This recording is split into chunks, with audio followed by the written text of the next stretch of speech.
రక్షకుడైన యేసుక్రీస్తు నామములు మీ అందరికీ ఈ ఉదయకాలమందున ఏజీ ఆరాధన తరపున నేను మిమ్మల్ని స్వాగతిస్తూ మిమ్మల్ని దీవించుచున్నాను. హల్లెలూయా, హల్లెలూయా. దేవుడు దీవెనలతో దీవించమని వాగ్దానం చేసి ఉన్నాను.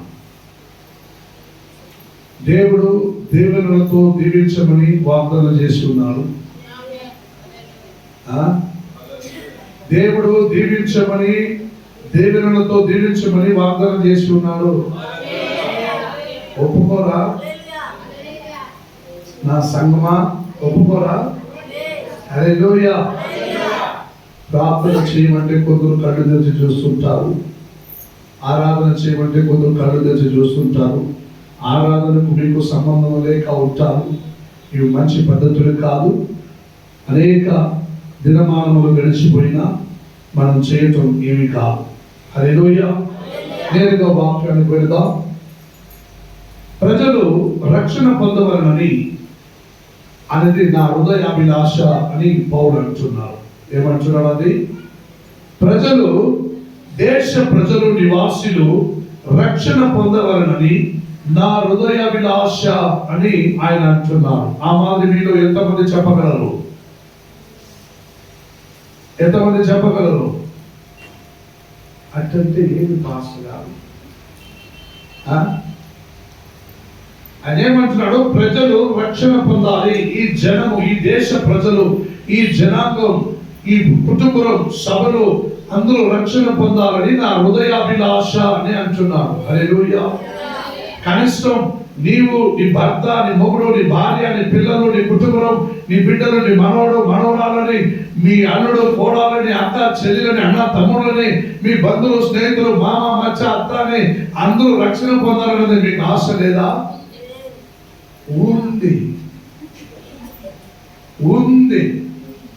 కానీ వాళ్ళు తీసుకొని రారు. హల్లెలూయా. వాళ్ళ చర్చికి తీసుకొని రారు. హల్లెలూయా. పౌలు అన్నట్టుగా నా వారందరూ రక్షణ పొందాలని నా హృదయములో హృదయాభిలాష, హల్లెలూయా, నా హృదయాభిలాష ఉన్నదని పౌలు చేరువచ్చినట్టుగా మనము చెప్పవారై ఉండాలి. హల్లెలూయా.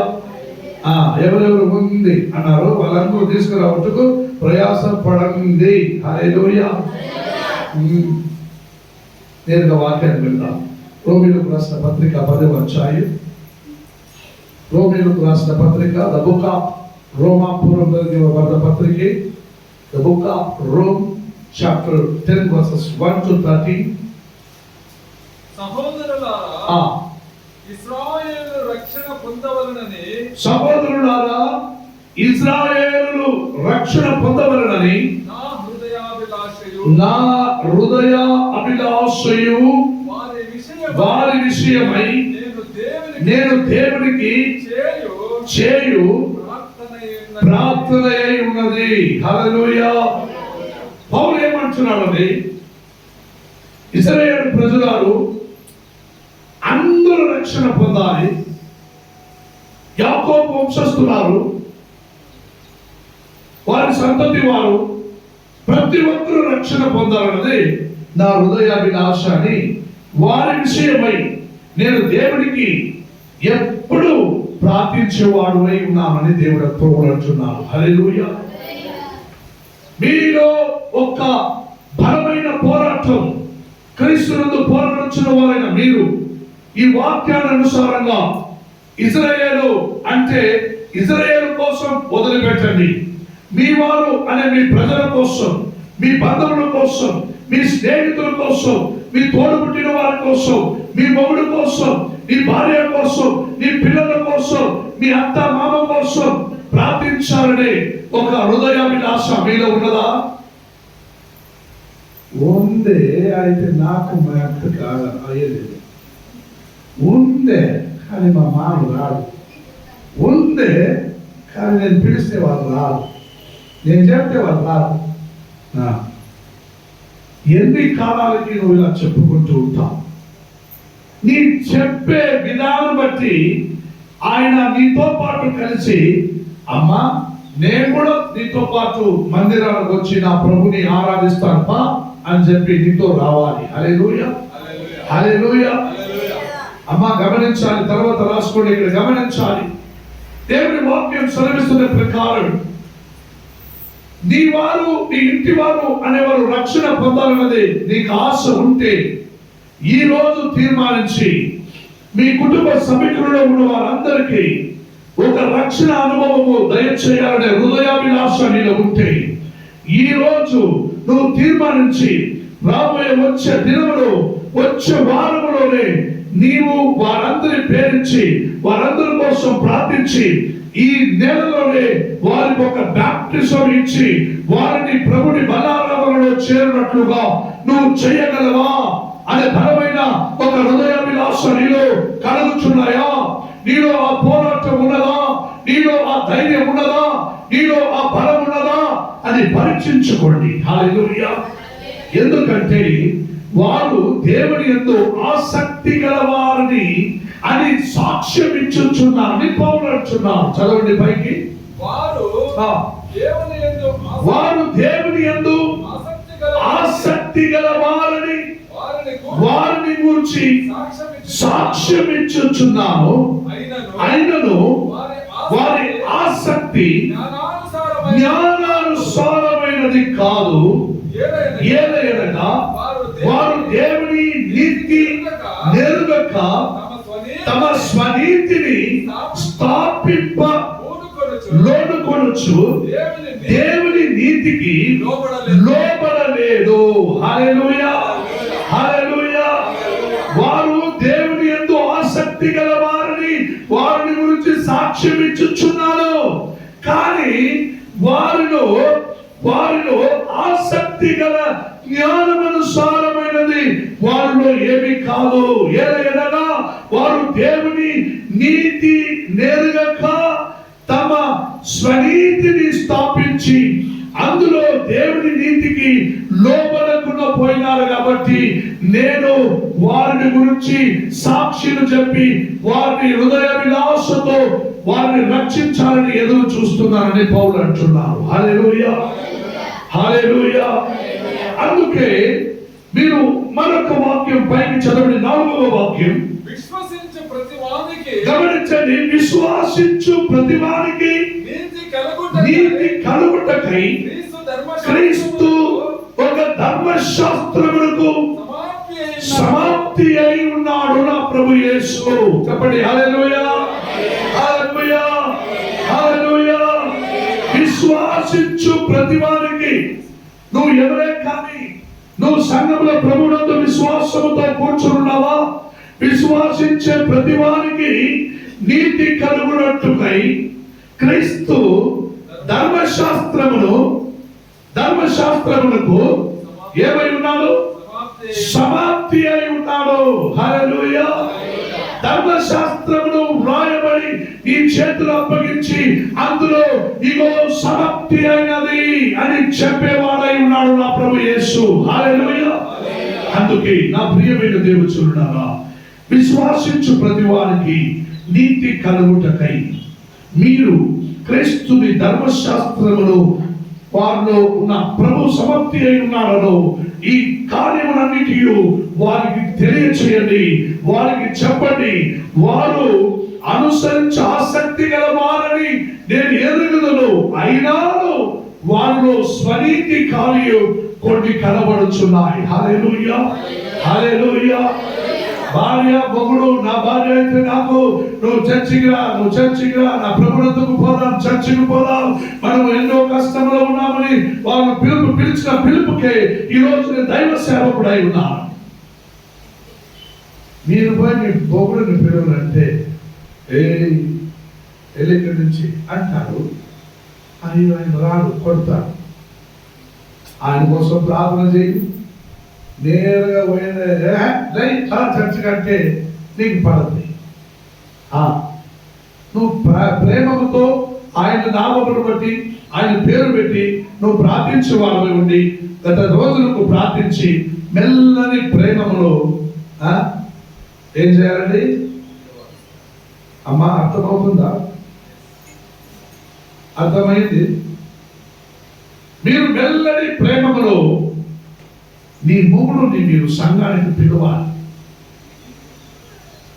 కనిష్టం నవ్వుతూ ప్రేమలో పిలవకపోయినా నీ ఏర్పు బహుమానం పెట్టుకొని నువ్వు దేవుని సన్నిధిలో పిలవాలి. మొగుడిని ఏం పెట్టుకొని నా భార్యకి ఏర్పు బహుమే అప్పుడు ఏడ్చి పిలిచినందుకే ఇప్పుడు నేను సేవకుడు. కనిష్టం ప్రేమతో పలకరించి పిలవండి, లేదా ఏర్పు ముఖముతో పిలవండి. హల్లెలూయా.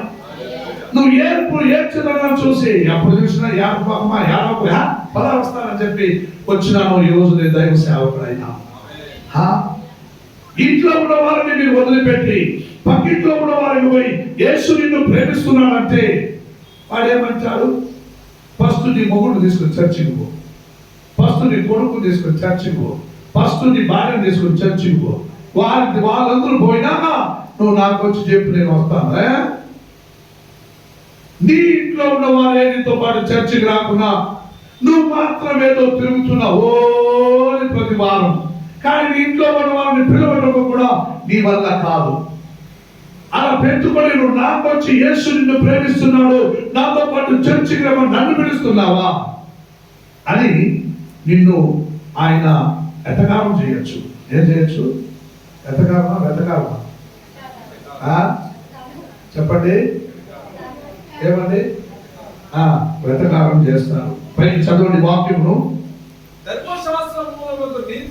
ధర్మశాస్త్రము మూలముగా మూలము నీతిని నెరవేర్చువాడు దాని వలనే జీవించమని మోషే వ్రాయించున్నాడు. అయితే విశ్వాసములకు నీతి ఇలాగూ చెప్పుచున్నది. ఏమి? చదవండి. ఎవడు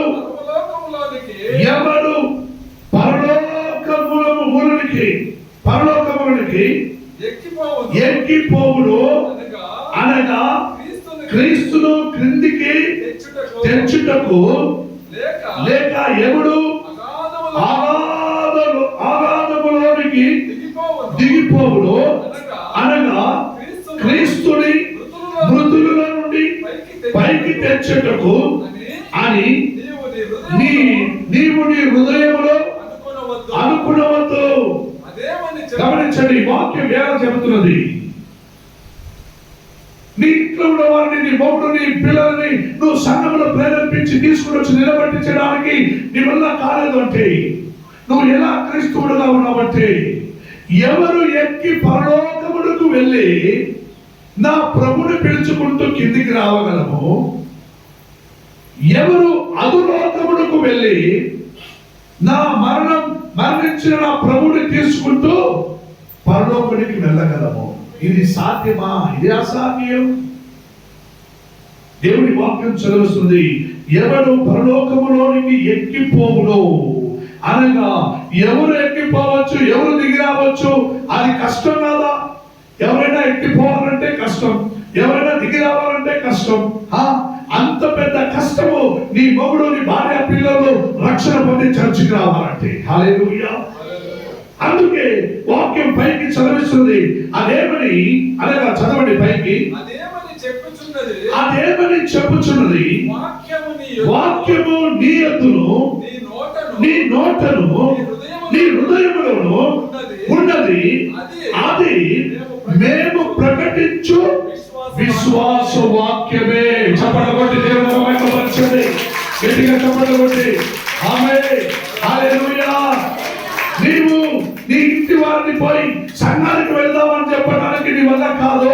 నీ ఎరుగు పొరుగు వారికి, నీ కుటుంబ సభ్యులకు, నీ అధికారులకు నువ్వు వెళ్ళిపోయి సంఘములకు రమ్మని పిలవటకు నీ వల్ల కాదు. కానీ నీకు భయము అయితే ఇక్కడ ప్రతి వారము మొబైల్ రీఛార్జ్ చేసినట్టు మీకు రీఛార్జ్ చేస్తానే ఉన్నాం. ఒక కార్యం చెప్పడానికి ఇష్టపడతాను. ఒక చదువు లేని సేవకుడు, ఏమి లేని సేవకుడు, చదువు లేని సేవకుడు, చదువు లేని సేవకుడు, ఒక బుక్ కూడా అర్థం కాదు, చదువు అక్షరాలు కాదు, స్కూల్కి పోయి కూడా కాదు, బడికి పోయి కూడా కాదు. అయినా చాలా ప్రయాసపడి ఆయన జీవిత కాలమంతయు ఏదో సాధించి ఒక 4 అంతస్తుల ఇల్లు కట్టుకున్నారు. పిల్లలందరికీ పెళ్లి ఫలాలు చేశాడు. ఒక దినం వచ్చినది, ఆయన చేయి విడిచి అన్ని పోయినాయి.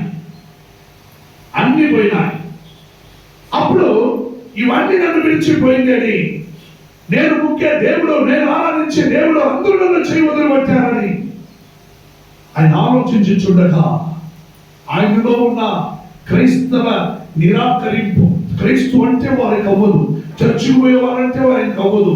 ఆయన ఒక బస్సులో ఒకప్పుడు డ్రైవర్ గా ఉండేటప్పుడు, కండక్టర్ గా ఉండేటప్పుడు ఒక తెల్ల చీర కట్టుకుంటూ చర్చికి ఎవరైనా పోయేవాళ్ళు ఆ బస్సులో ఎక్కితే యాకమా ఎడమైను బస్సు పైన పాప అనేవాడంట. ఏమనేవాడు? చర్చికి పోయేవాళ్ళు తెల్ల చీర కట్టుకుని ఎవరైనా వస్తే యాకమా ఎడగో నువ్వు, అయ్యా ములువారు పేరు పాప. ఆయన వైరాగ్యం, అంత వైరాగ్యముతో ఉన్నవాడు.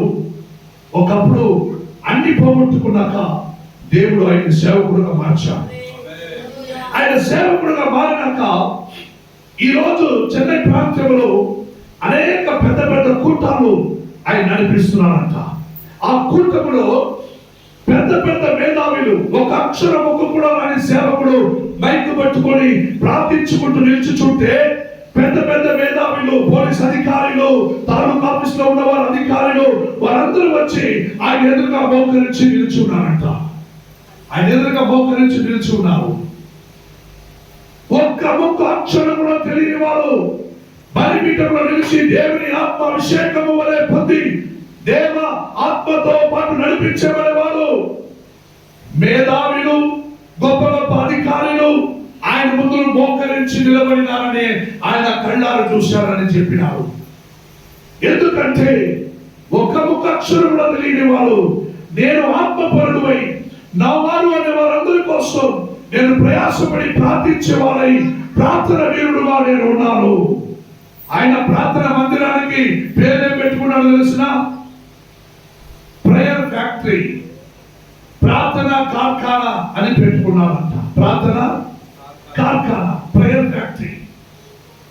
ఈరోజు 72,000 మనుషులకు బాప్టిజం ఇచ్చినారని అంటున్నారు. అనేక మేధావులు ఆయన ఎదురుగా నిలబడుచున్నారు. ఒక్క బరిగిపోయి ఒక్క అక్షరముల ముక్కు కూడా చదవలేని వాడు మైకు పట్టుకొని బలిపీఠంలో నిలుచుచుండగా దేవుని ఆత్మ అభిషేకము ఆయన మీద ఉండగా, పరిశుద్ధ ఆత్మ ఆయనకు సహాయం చేయించుండగా, ఆయన చేయబెట్టి ప్రార్థించగా అనేకులకు దేవుడు విడుదల కలిగజేశాడని. అదైతే నీవు నాకు ఆ శక్తి లేదు, నా మగుడు మేధావి, నా ఇంట్లో ఉన్న వారు అధికారులు అని చెప్పి క్రైస్తుల గురించి మీరు ఎవరికి ఇప్పటి వరకు ఏది చెప్పకుండా మీరు ఉన్నారా? మీ పై అధికారి అయినా సరే, ఒకప్పుడు ఒక దైవ సేవకుడు, ఒకప్పుడు మంచి ఒక ఆరాధన నాయకుడు అయి ప్రార్థన వీరుడు అయి ఉండగా, ఒక పెద్ద డాక్టర్, అపోలో హాస్పిటల్ డాక్టరు, ఒక పెద్ద డాక్టరు, ఆయన ఎన్నో పెద్ద మేధావులను రక్షించాడు, కాపాడినాడు. ఆఖరిగా వారి బిడ్డలకు, వారి కూతురికి ఒక పెద్ద ఆపత్తు కలిగినాయి. ఎంత 16 లక్షల దాకా ఆయన ఖర్చు పెట్టాడంట. కొన్ని లక్షలు ఖర్చు పెట్టాడు. ఆయనే డాక్టర్ అయి ఉన్నాడు. తన కూతుర్ని కాపాడడానికి ఆయన వల్ల కాలేదు. ఆయన దగ్గర ఇంటి పని చేసే ఒక ఆయన ఇవన్నీ గమనించింది. ఇంటి పని చేసుకుంటూ తుడుచుకుంటూ ఉండే ఆయన అవన్నీ గమనించింది. ఆయనతో చెప్పింది, అయ్యా మా పాస్టర్ గారి దగ్గరికి మీ కూతురు ఒకసారి తీసుకురాండి అయ్యా, ఒక ప్రార్థన చేపించుకోండి అయ్యా. మొదలు పెద్ద జాతి వారు, పెద్ద కులవారు, పెద్ద డాక్టర్లు, పెద్ద మేధావు, పెద్ద హాస్పిటల్ ఉన్నాయి. అవన్నీ కాక ఎవరు కాపాడాలి ఇప్పుడు నా కూతుర్ని? ఏదో ఈ బిడ్డ చెప్పే మాట నాలో మంచిగా ఉంది అని తన కూతురు తీసుకుంటూ పాస్టర్ దగ్గరికి వచ్చాడు. పాస్టర్ ఏం చేశాడు? నేను ప్రార్థన చేస్తాను, నా దేవుడి విడుదల కలిగజేస్తాడు, నువ్వు వచ్చే వారం వచ్చి ఆ పెద్ద కూటములో నువ్వు సాక్షి చెప్పాలి. స్టేజ్లో చెప్పగలవా? నేను చెప్తాను. ఏం కాదు, ఒక 10 రూపాయలు నూనె బాటిల్ తెమ్మని చెప్పి ప్రార్థన చేసి, నూనె పెట్టి ప్రార్థన చేసి వెళ్ళిపోయినారంట. 3వ దినమున ఆ బిడ్డని ఐశ్వర్య నుండి బయటికి తెచ్చారు. ఈ రోజు ఆమె బ్రతికే ఉందంట. హల్లెలూయా! ఎంత గొప్ప కార్యం దేవుడు చేసినాడు, ఎంత గొప్ప కార్యం. ఆయన చేస్తాడో లేదో అని నువ్వు ఓకే కూర్చొని ఉంటే నువ్వు అలాగనే కూర్చొని ఉండాలి. మొగుడు తిడతాడు, భార్య తిడతది, పిల్లలు తిడతారు, అమ్మనైనా తిడతారని మీరు వారికి సువార్త ప్రకటించుకుని ఉంటే మీ స్థితిగతి కూడా అదే స్థితిగతిలో ఉండిపోతాయి. హల్లెలూయా. ఆ మేధావి ఆ స్టేజ్ మీద ఎక్కి ఆయన బైబిల్ చేతులు ఎత్తుకొని అన్నారంట ఒకే ఒక మాట. ఆయన చెప్పిన మాట ఏమిటంటే, నేను పెద్ద డాక్టర్ గా ఎంఏ ఎంబీబీఎస్ అని ఎండిబి మాస్టర్ ఆఫ్ డిగ్రీ అన్ని చేసిన పెద్ద డాక్టర్ని, పెద్ద హాస్పిటల్ కట్టి పెట్టుకొని ఉన్నాను, కొన్ని లక్షలు ఖర్చు పెట్టినాను వేరే ఒక హాస్పిటల్లో కూడా మెడిసిన్ అన్నిటికీ నా కూతురు కోసం. నా డబ్బు, నా పదవి, నా ఈ ఆస్తి అంతస్తు, నా ఈ డాక్టర్ పట్టము ఏది నా కూతుర్ని కాపాడలేదు. ఈ బైబిల్ నా కూతుర్ని కాపాడింది. నా స్టేజ్ లో సాక్షి చెప్పాను. ఈ బైబిల్ నా కూతుర్ని కాపాడింది. నా ఇంటిలో పని చేసే ఆమె నాకు సువార్త చెప్పింది. హల్లెలూయా. గమనించండి, అనేక సందర్భంలో మీకు రావాల్సిన సమయం మీకు వచ్చినప్పుడు మీరు మీ ఇంట్లో ఉన్న వారికి, ఎరుగు పొరుగు వారికి మీరు ఈ సత్యం చెప్పే తీరాలి. హల్లెలూయా. ఆ బాధ్యత మీ ప్రతి వారి మీద ఉన్నది. ఆ బాధ్యత మీ ప్రతి ఒక్కరి మీద ఉన్నది. నాకేమైంది? వాళ్ళు చెప్పిన మాట వింటారా? నీ మాట వినకపోవటం కారణం, వారంలో ఒక్కరోజు చర్చకు వచ్చి వారమంతా వాళ్ళతో కలిసి బ్రతుకుతున్న దినమానవుడు వాళ్ళకి నీకు మాట వరుసలో అవ్వదు, ఏ విషయంలోనూ పట్టించుకోవు, నీకు ఆయనకి విరుద్ధమైపోయి ఉంటుంది. నువ్వు చెప్తే ఆయన వినడు, ఆయన చెప్తే నువ్వు వినవు. ఈ రకముగా రకరకాలుగా ఒక రకముగా నీ బ్రతుకు పోతా ఉంటుంది. వారంలో ఒక్కరోజు నువ్వు ప్రభుని మందిరంలో వచ్చి నువ్వు వేషధారిగా నువ్వు క్రైస్తవుడని జీవించుకుంటున్నావు. వాక్యం సెలవిస్తున్నది, పైకి చదవండి, గమనించండి. అదేమనగా యేసు ప్రభువుని నీ నోటితో ఒప్పుకొని దేవుడు మృతులలో నుండి ఆయనను లేపనని నీ హృదయమందు విశ్వాసించిన యెడల నీవు రక్షింపబడదువు. హల్లెలూయా, హల్లెలూయా, హల్లెలూయా. ఒకే ఒకసారి నీ నోటితో క్రీస్తు యేసు నీ కోసం, నా కోసం రారాజుడువై దిగి వచ్చి ఈ భూమి యందు మరణించి పాత పెట్టబడి ఆయన పునరుత్థానుడై జీవముతో లేచి ఇగో మహిమగల రాజుడుగా కనబడుచున్నాడని నేను ఒప్పుకుంటున్నానని నువ్వు ఒప్పుకుంటే నీ వలే నీ ఎరుగు పొరుగు వారు ఒప్పుకుంటారు. హల్లెలూయా. నువ్వు ఎప్పటి వరకు ఒప్పుకోవో నీ మొగుడు అప్పుడు వరకు ఒప్పుకోడు. హల్లెలూయా. నువ్వు ఎప్పటి వరకు ఒప్పుకోవో నీ భార్య అప్పుడు వరకు ఒప్పుకోదు. హల్లెలూయా. నువ్వు ఎప్పటి వరకు ఒప్పుకోవో అప్పుడు వరకు నీ పిల్లలు ఒప్పుకోరు. హల్లెలూయా. నువ్వు ఎప్పటి వరకు ఒప్పుకోవో అప్పుడు వరకు నీ తోడుపుట్టిన వారు ఒప్పుకోరు. హల్లెలూయా. నువ్వు ఎప్పటి వరకు ఒప్పుకోవో అప్పుడు వరకు నీతో పాటు పని, పాట, వ్యాపార, బిజినెస్ ప్రయాణం చేసేవారు నీ మాటకు వారు ఒప్పుకోరు. హల్లెలూయా. అందుకే పై వాక్యం చదవండి. ఏలయనగా నీతి కలుగునట్లు మనుష్యుడు హృదయములో విశ్వాసించును, రక్షణ కలుగునట్లు నోటితో ఒప్పుకొనును. ఏమనగా ఆయన యందు విశ్వాసముంచు వాడెవడును సిగ్గుపడనని. ఆమేన్. హల్లెలూయా. చప్పట్లు కొట్టి గట్టిగా, గట్టిగా చప్పట్లు కొట్టి గట్టిగా. Give it a big clap to everyone. కొట్టండి, కొట్టండి, కొట్టండి, కొట్టండి, కొట్టండి, గట్టిగా, గట్టిగా, గట్టిగా, గట్టిగా చప్పట్లు కొట్టి. ఆయన యందు విశ్వాసమందు, ఆయన యందు విశ్వాసముంచు వాడెవడును సిగ్గుపడడు. హల్లెలూయా. నువ్వు ఫస్ట్ సిగ్గుపడకుండా ఉన్నావా? అప్పుడు నువ్వు పోయి వారికి చెప్తే వాడు సిగ్గుపడకుండా ఉంటాడు. నువ్వు ఫస్ట్ వారికి సత్యం చెప్పడానికి, సువార్త ప్రకటించడానికి, సంఘానికి పిలవడానికి నువ్వు సిగ్గుపడుతున్నావంటే నీలో అపవిత్రమైన, అసహ్యమైన, ఆ దేవుడికి ప్రియమలేని కార్యాలు నీలో అధికమై ఉన్నది. అందుకే నీవు సిగ్గుపడుతున్నావని అర్థం. హల్లెలూయా. నువ్వు సిగ్గుపడకుండా ఉండాలంటే పైకి చదవండి. గమనించండి, వారు భేదవాడని, వారు అధికారులని, వారు గొప్పవాళ్ళని, వారు గొప్ప జాతి అని, వారు ఉన్నతులని, వారు కిందుడవాలని, వారు పైవాళ్ళని ఏమీ లేకుండా వాక్యం సెలవిస్తున్నది యూదులని గ్రీసు దేశస్థుడని భేదము లేదు, ఒక్క ప్రభువే అందరికీ ప్రభువే తనకు ప్రార్థన చేయ వారందరి ఎడల కృప చూపుటకు ఐశ్వర్యవంతుడై ఉన్నాడు. ఆమేన్. చప్పట్లు కొట్టి హల్లెలూయా హల్లెలూయా గట్టిగా కొట్టండి. దేవుని వాక్యం సెలవిస్తున్నది ఏ భేదము లేక ఒకే ప్రభువే అందరికీ ప్రభువై ఉండి తనకు ప్రార్థన చేయు వారందరి ఎడల కృప చూపుటకు ఆయన ఏమై ఉన్నాడు? ఐశ్వర్యవంతుడై ఉన్నాడు. హల్లెలూయా. ఆయన ఐశ్వర్యవంతుడై ఉన్నాడు. నీ అప్పులు బాధల వలె నీ చేయి చాపి అప్పు చేసి ఉంటావు.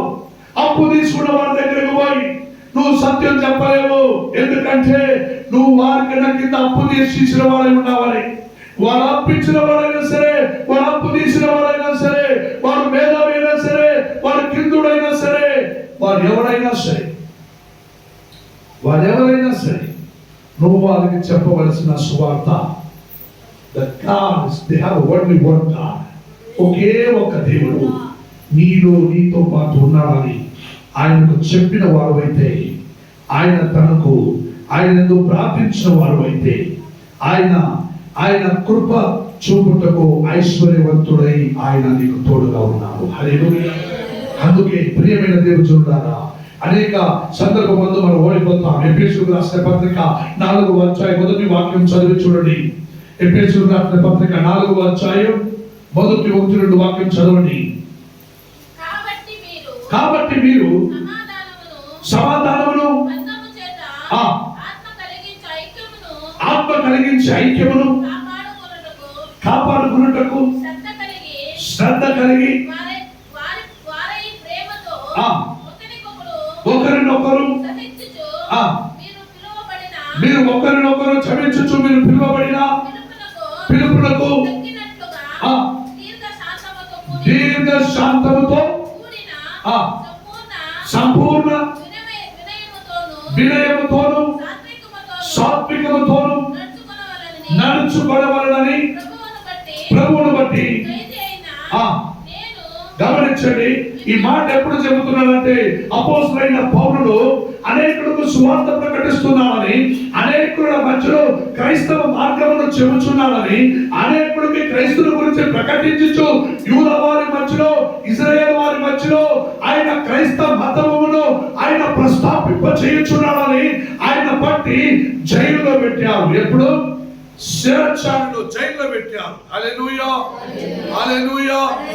ఆ జైల్లో పెట్టిన ఆ దినమానములలో జైల్లో ఉండుకొని ఆయన ఈ మాటను పలకరిస్తున్నాడు. హల్లెలూయా. జైల్లో ఉండుకొని చెబుతున్నాడు. ఏమని చెబుతున్నాడు?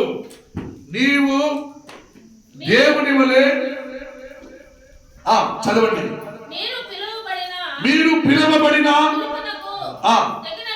మీరు పిలువబడిన పిలుపుకు తగ్గినట్టుగా దీర్ఘ శాంతము గలవారమై నడుచుకోవాలని నేను జైల్లో ఉండుకొని నీకు రాయించున్నానని పౌలు అంటున్నాడు. హల్లెలూయా హల్లెలూయా. రోమాపౌలు రాసిన పత్రిక 8వ అధ్యాయం 31వ వాక్యం సెలవిస్తున్నది, దేవుడు మన పక్షంగా ఉండగా మనకు విరోధి ఎవడు? హల్లెలూయా. దేవుడు మన పక్షంగా ఉండగా మనకి విరోధి ఎవడు అని రోమాపౌలుకు రాసిన పత్రికలో 8వ అధ్యాయం 38వ వాక్యం 31వ వాక్యములో పౌలు ఈ విధంగా రాయటం మనం చూసి ఉన్నాం. హల్లెలూయా. కీర్తన గ్రంథం 66వ అధ్యాయం 3వ వాక్యం చదివి చూడండి. కీర్తన గ్రంథం 66వ అధ్యాయం 3వ వాక్యం గమనించండి. భక్తులైన దావీదు అంటున్నాడు, దేవునికి స్తోత్రము చెల్లించుడి. ఇలాగూ మీరందరూ దేవునికి స్తోత్రము చెల్లించుడి. నీ కార్యములు ఎంతో భీకరమైనవి. నీలో నీ ఎందుకు నీ దగ్గర ఉన్న కార్యములు ఎంతో భీకరమై ఉన్నది. హల్లెలూయా. ఆ విధంగా నీలో నీతో నీ వలె నీ యొద్దకు వికరమైన కార్యాలు, దేవునికి అసహ్యమైన కార్యాలు ఉంటే నీవు మరొకరి దగ్గరికి వెళ్ళి యేసు నిన్ను ప్రేమిస్తున్నాడని చెప్పలేవు. హల్లెలూయా. సంఘములకు రమ్మని చెప్పి పిలవలేవు. నువ్వే కష్టంలో ఉన్నావు, నువ్వే అప్పులు బాధలు పాలైపోయినావు, నువ్వే బలహీనంలో ఉన్నావు, నువ్వే వ్యాధస్తుడుగా ఉన్నావు, నువ్వే ఏమీ లేని వాడై ఉన్నావు. అప్పుడు నువ్వు వ్యాధస్తుడి దగ్గరికి వెళ్ళి నువ్వు వ్యాధస్తుడిని సంఘములకు ఎలా పిలవగలవు?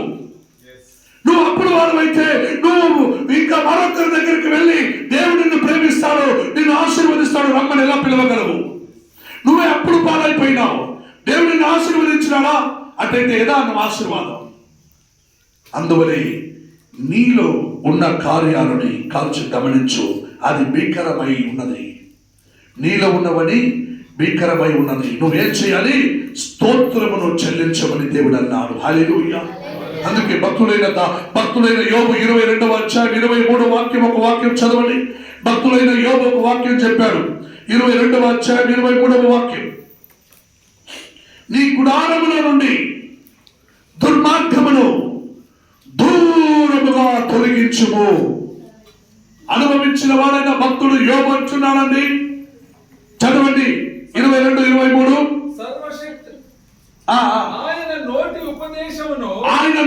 ఉపదేశమును అవలంబించుము. ఆయన మాటలను నీ హృదయములో ఉంచుకొనుము. సర్వశక్తిని నీ వైపు నీవు తిరిగిన ఎడల నీ గుడారములలో దుర్మార్గమును దూరముగా నీవు మారు మనసు పొంది నా వైపు తిరిగిన ఎడల నీ గుడారములో నుండి నీ దుర్మార్గమును దూరముగా తొలగించిన ఎడల నీవు అభివృద్ధి పొందే. ఆమేన్. హల్లెలూయా. నీలో నుండి గుడారములో ఉన్న దుర్మార్గమును నీవు తొలగించిన ఎడల నువ్వు అభివృద్ధి పొందుదవు. నువ్వు అభివృద్ధి పొందిన వాడువైతే, నీవు ఆత్మపరుడు అయితే, నువ్వు అభిషేకింపబడిన వాడువైతే నువ్వు దేనికి భయపడవలసిన అవసరం లేదు. ఎందుకంటే నువ్వు ప్రతి వారము ఆరాధించేవాడైన దేవుడు ఐశ్వర్యవంతుడైన దేవుడై ఉన్నాడు. హల్లెలూయా. ఐశ్వర్యవంతుడైన దేవుడై ఉన్నాడు. హల్లెలూయా. చక్కని మార్గమును ఏర్పరిచే దేవుడై ఉన్నాడు. అందుకే యేషయా 45, 22 వాక్యం, ఒక వాక్యం చివరిగా ఫాస్ట్ గా చదవండి. యేషయా 45వ అధ్యాయం 22వ వాక్యములో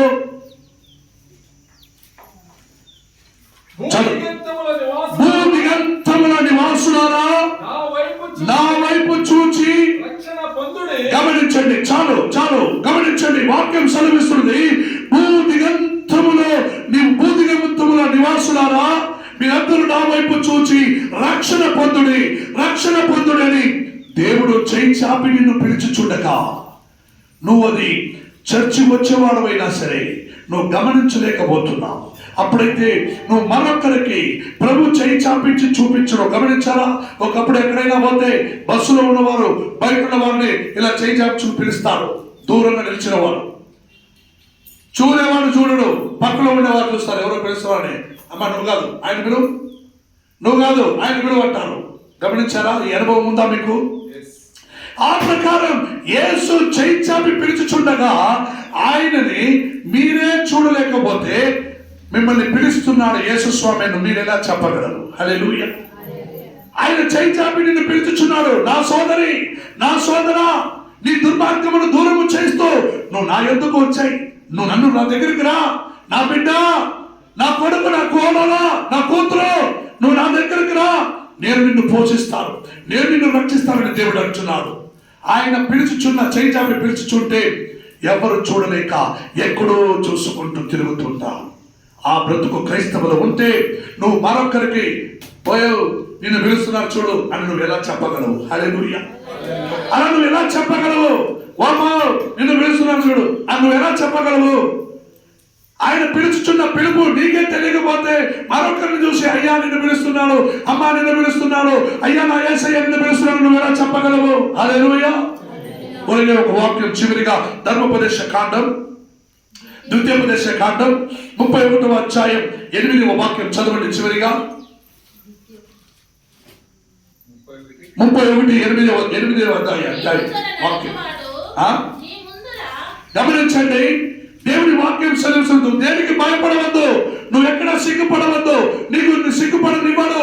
ఎందుకంటే నీ ముందు నడిచేవాడు యెహోవా, ఆయనే నీకు. ఆమేన్, హల్లెలూయా.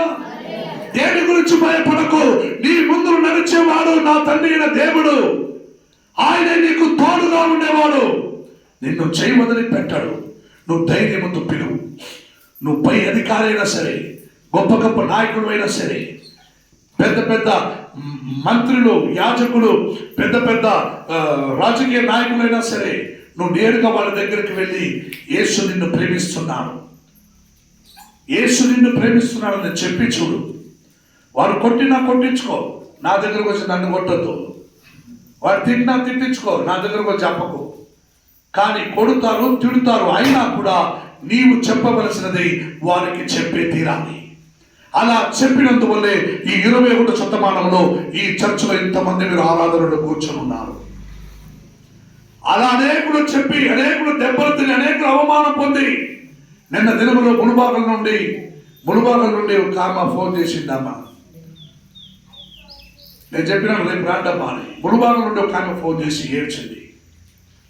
అయ్యా, మేము రక్షణ పొందినాం, మేము ప్రభువుని నమ్ముకున్నాం, మేము చర్చికి పోయినాం, ఇప్పుడు పోలేకపోయినాం, మాకు చాలా బాధలు, అందరూ మమ్మల్ని అవమానిస్తున్నారయ్యా, ఈ చర్చికి పోయినందువల్లే నీకు ఇంత ఘోరం, ఈ చర్చికి పోయినందువల్లే నీకు ఈ గతి వచ్చింది. నువ్వు న్యాయబద్ధుడువై ప్రభునందు జీవించేవాడువై నీ దుర్మార్గతను విడిచిపెట్టి నువ్వు ప్రభుని సముఖంలో నేరుగా ప్రార్థించేవాడువై, నువ్వు సిగ్గుపడలేని వాడువై, నువ్వు గణపరిచేవాడువై, ప్రతి వారికి సువార్త ప్రకటించడానికి నువ్వు నేరుగా సిద్ధంగా ఆత్మపరుడువై రక్షణ మార్గమందు నడిపించడానికి నువ్వు సిద్ధంగా ఉన్నవాడువైతే నీకు ఈ స్థితి ఎందుకు వస్తాయి? నా సహోదరు, నా సంఘస్థులారా, విశ్వాసులారా, ఆ స్థితి నా సంఘంలో ఉన్న వారికి రావకూడదనేది నా బాధ. ఆ సంగతి, అటువంటి బాధలో, అటువంటి వేదన నా సంఘంలో ఉన్న వారికి ఎప్పటికీ రావకూడదన్నది. అనేకులు వేరే చర్చికి పోయేవారు మనకు ఫోన్ చేసి, అయ్యా మేము ఆ చర్చికి పోతున్నాం, అయినా మాకే లాభం లేదయ్యా, మా కోసం ప్రార్థన చేయమని అడుగుతున్నారు. అలా మన చర్చిలో నుండి ఎవరైనా మీరు ఒక్కవేళ అటువంటి వేరే దైవ సేవకుడి దగ్గరికి వెళ్ళి, మేము పలానా చర్చికి మేము పోతున్నాం, మా కోసం ప్రార్థన చెయ్యయ్యా, మేము కన్నీళ్ళలో ఉన్నాం, కష్టంలో ఉన్నామంటే నీతో పాటు నీ సంఘము, నీ సేవకులు మర్యాద పోయినదని అర్థం. హల్లెలూయా. నీ సేవకుడు, నీ సంఘము మర్యాద కాపాడాలంటే నువ్వు మర్యాదస్తుడు వారివై ఉండాలి. నువ్వు మర్యాదని కాపాడుకున్న వారివై ఉండాలి. మర్యాద అంటే ఏమిటో తెలిసిన వారివై నువ్వు ఉండాలి. అప్పుడు మాత్రమే నీవు మరొకరిని దేవుని యందు పిలవడానికి సాధ్యం. అప్పుడు మాత్రమే నువ్వు ప్రభుని యందు జీవించడానికి సాధ్యం. అప్పుడు మాత్రమే ప్రభుని కోరికలు అన్ని నీకు తీర్చడానికి సాధ్యం. ఎందుకంటే సకలమును సృష్టించిన ఐశ్వర్యవంతుడైన దేవుడు నిన్ను ఆరాధిస్తున్నా. ఆయన నీకు ముందుగా నువ్వు ఏదో అనాచారంగా నేను మిమ్మల్ని అడుగుచున్నాను. ఉదయం కాలం లేయములోనే ఎవరు ప్రార్థన చేసే అలవాటు ఉంది? ఎంతమందికి పొద్దున లేయములోనే ప్రార్థన చేస్తారని? పొద్దునే మీరు ప్రభుని సన్నిధిలో చేయి చాపుచున్నారు. ప్రభుని ఎదురుగా మీరు మోసం చేయలేరు, మీరు అబద్ధం చెప్పలేరు. ఉదయం కాలం లేయములోనే నేను ప్రార్థన చేస్తాను. మరి రాత్రిలో పండుకునేటప్పుడు నేను ప్రార్థన చేస్తాను. రాత్రి పండుకునేటప్పుడు కూడా ప్రార్థన చేస్తాను. మధ్యాహ్న కాల సమయపులో కొంచెం నేను ప్రార్థన చేస్తాను. ఎంతమంది ఉన్నారు? ఉదయం, మధ్యాహ్నం, రేయి, పగలోని ఒక దినానికి 3 పూటలు అన్నం తింటారు కదా. నేను ఒకే పూట తింటానని వాళ్ళు ఎవరైనా ఉంటే చెయ్యొద్దండి. 5 పూటలు తింటారు. రెండే ఒకసారి తినలేదు. హల్లెలూయా. ఒక దైవ సేవకుడు అన్నాడు, నేను అప్పుడప్పుడు 100 దినాలు ఉపవాసం ఉంటాను, రాత్రిలో మాత్రం చూస్తానంటానని. మిమ్మల్ని ఆ విధంగా శరీరాన్ని దండించదని చెప్పలేదు. కనిష్ట పక్షం వారంలో ఒక్కరోజున ఉపవాస ప్రార్థనకు రాండి. మీలో ఉన్న దుర్మార్గతనమును, మీలో ఉన్న నీచతనమును, అంటే ఏం పాస్టర్ గారు పిలిచి తిడతా ఉన్నావా నీచుడు దుర్మార్గుడని? నేను చెప్పలేదు, వాక్యం చెబుతున్నది. నీలో ఉన్న దుర్మార్గతను విడకపోతే నీ పేరేంది? అమ్మా చెప్పండి. నీలో ఉన్న దుర్మార్గతనం నిన్ను విడిచిపోకుండా ఉంటే నీ పేరేమి? దుర్మార్గుడే. దుర్మార్గుడు అని పేరు. నీలో ఉన్న నీచతనం నిన్ను విడిచిపోకుండా ఉంటే నీ పేరేమి? నీలో ఉన్న అనితి నిన్ను విడిచిపోకుండా ఉంటే నీ పేరేమి? అనితివంతుడు. నేను చెప్పినానా? నేనేం చెప్పలేదు కదా. విశ్వాసించండి, మీలో మీ ఇంటి వారిని ప్రభుని సముఖంలో చేర్చండి. రాబోయే దినములు ఈ సంఘములో అడుగు పెట్టడానికి కూడా స్థలం ఉండకూడదు, కూర్చున్నదానికి కూడా స్థలం ఉండకూడదు. ఈ చుట్టూ ప్రాంతంలో ఉన్న వారందరూ ఈ ప్రభుని సముఖంలో చేరాలి. ఇది ఫ్యాక్టరీ అంటే ఆయన నన్ను ఎప్పుడు చెప్పేవాడిని, ఇది ఫ్యాక్టరీ కాదు, నీకు సంబలం నేను ఇచ్చలేదు అని. ఆయన పేరే, చర్చికి పేరే ప్రార్థనా కార్ఖానా అంటే ప్రేయర్ ఫ్యాక్టరీ అని పేరు పెట్టుకున్నాడని. హల్లెలూయా. ఇది ప్రార్థన చేసే సమయం. ఆయన ఒక మాట అన్నాడు, నేను నవ్వుకున్నాను.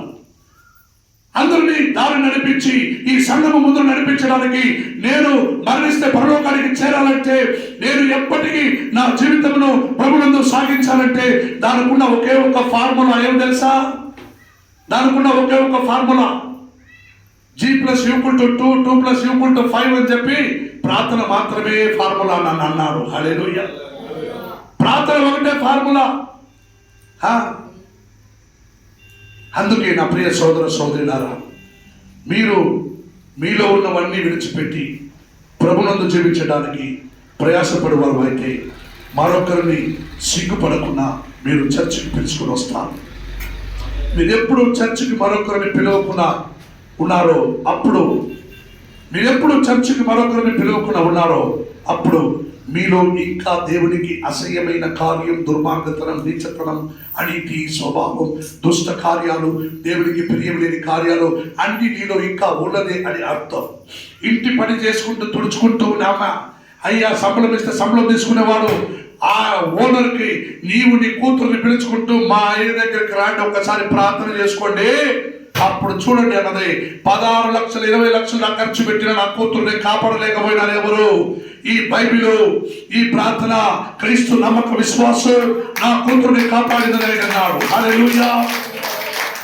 అటైతే కొన్ని కాలాల నుంచి చర్చకు వస్తున్నావే, నీ బలము విశ్వాసం ఎక్కడ? అలా అనేకులని విశ్వాసంతో పిలువబడి చర్చను తీసుకొని రావాలి. వచ్చే వారం ఎవరు మొదటిసారిగా ఈ వాక్యానికి విధులై కొత్తగా ఒక వ్యక్తిని మీరు సంఘానికి తీసుకుని వస్తారో మీ కొరకు అత్యధికంగా సంఘంలో ఉన్నవారైనా మేము ప్రార్థన చేయబడుతుంది. నేను అదిస్తానంటే అది వేరు, అధికంగా మీకోసం ప్రార్థన చేయబడుతుంది. ఎవరు మీతో పాటు ఒక వ్యక్తిని మీ సంఘములో కొత్తగా వచ్చే వారం, మీ మొగుడైనా కానీ మీ అబ్బాయినా కానీ